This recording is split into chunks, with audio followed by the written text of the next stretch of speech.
Operation सिंदूर नाम ही संदेश है। जब भारत ने पाकिस्तान और पाकिस्तान के कब्जे वाले कश्मीर यानी कि पीओके में 9 जगहों पर हमला करके पहलगाम आतंकी हमले का जवाब दिया तो उसने इस मिशन का नाम ऑपरेशन सिंदूर रखा।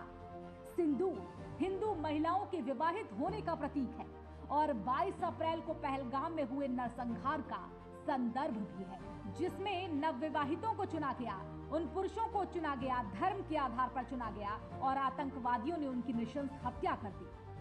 चूंकि योद्धा भी गर्व के साथ सिंदूर का तिलक लगाते हैं, लेकिन जब पहलगाम में धर्म पूछकर सिंदूर उजाड़ने वालों ने कहा था कि जाकर अपने मोदी को बता देना, उन्होंने आकर मोदी को बताया और फिर घर में घुसकर मारा गया इन आतंकियों को।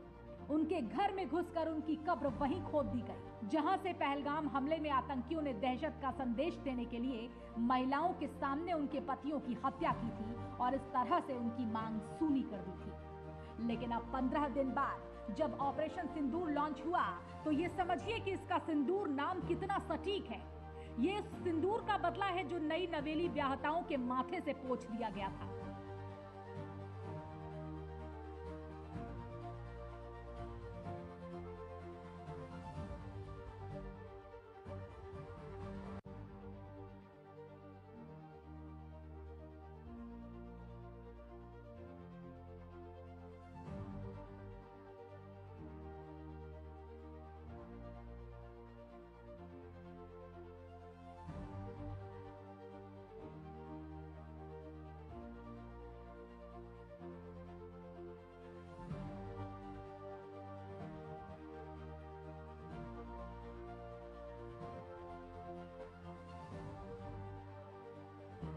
जी हाँ, भारत ने पाकिस्तान से पहलगाम आतंकी हमले का बदला ले लिया है।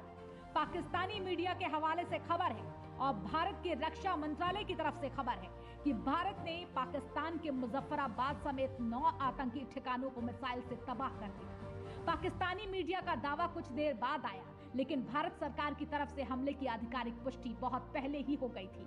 हमले के बाद से पाकिस्तान में हड़कंप मचा है। भारत ने मुजफ्फराबाद, कोटली, बहावलपुर और इसके साथ ही 9 ठिकानों पर जो कि आतंकी ठिकाने थे उन पर बड़ा मिसाइल अटैक किया।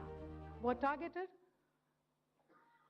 India has demonstrated considerable restraint in its response. However, it must be said that the Indian Armed Forces are fully prepared to respond to Pakistani misadventures, if any, that will escalate the situation. Jai Hind and thank you very much. यह LOC से 30 kilometre दूर था। लश्कर तोयबा का base था जो रजौरी, पुंछ में सक्रिय था।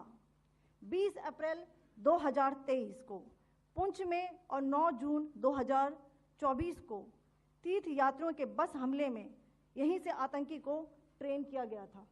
मैं कर्नल सोफिया कुरैशी और मेरे साथ विंग कमांडर व्योमिका सिंह आज आपको 6 से 7 मई 2025 की रात 1:05 से 1:30 बजे के बीच भारतीय सशस्त्र बलों द्वारा अंजाम दिए गए ऑपरेशन सिंदूर के बारे में जानकारी देंगे। ऑपरेशन सिंदूर 22 अप्रैल को पहलगाम में हुए विभत्स आतंकवादी हमले के शिकार मासूम नागरिकों व उनके परिवारों को न्याय देने के लिए लॉन्च किया गया था। इस कार्रवाई में 9 टेररिस्ट कैंप्स को टारगेट किया गया और पूरी तरह से इसे बर्बाद किया गया। पाकिस्तान में पिछले 3 दशकों से टेरर इंफ्रास्ट्रक्चर का निर्माण हो रहा है। इसमें recruitment, indoctrination centres, training areas व लॉन्च पैड शामिल थे, जो पाकिस्तान और पाक अधिकृत जम्मू कश्मीर POJK दोनों में फैले हैं। इस हमले में बड़ी संख्या में आतंकियों के मारे जाने की आशंका है। अब तक अन्य आतंकी ठिकानों पर कुल मिलाकर 100 से ज्यादा आतंकियों के मारे जाने की पुष्टि हो चुकी है। बहावलपुर में जैश-ए-मोहम्मद के कम से कम 30 आतंकी मारे गए हैं। अन्य ब्यौरा जुटाया गया है। मरने वालों की संख्या अभी और बढ़ सकती है, लेकिन फिलहाल जो अभी नजर और आंकड़ा आ रहा है सामने वो ये है कि 80 से 90 आतंकी मारे गए हैं। भारत ने पाकिस्तान के सिर्फ आतंकी ठिकानों को ही निशाना बनाया है। अब भारतीय सेना ने पाकिस्तान पर स्ट्राइक करने की बात को कंफर्म कर दिया है। ऑपरेशन सिंदूर के तहत पाकिस्तान के 9 आतंकी ठिकानों पर यह बड़ा हमला हुआ। पाकिस्तान पर किया भारत की ओर से यह अब तक का सबसे बड़ा मिसाइल हमला माना जा रहा है। Bureau report, RNTV।